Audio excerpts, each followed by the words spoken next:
Mapagpalang umaga po sa inyong lahat. I-share ko po sa inyo, ipapainit-initan ko po yung kutya ko ngayon ng araw na to. Araw ng Sabado, ipapainit-initan ko po para lumakas po sila. Binababad ko muna sa tubig at ikukuhan ko sa mainit na araw po. Pakita ko po sa inyo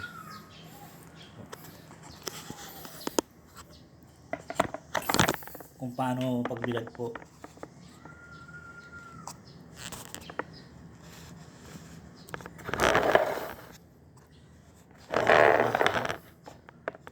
Kutya. Kutya po.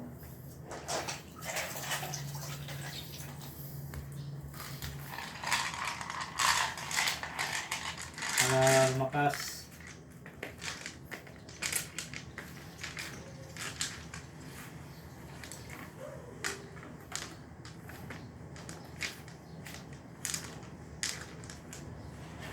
Para pag nanginit-init po, lumalakas sila.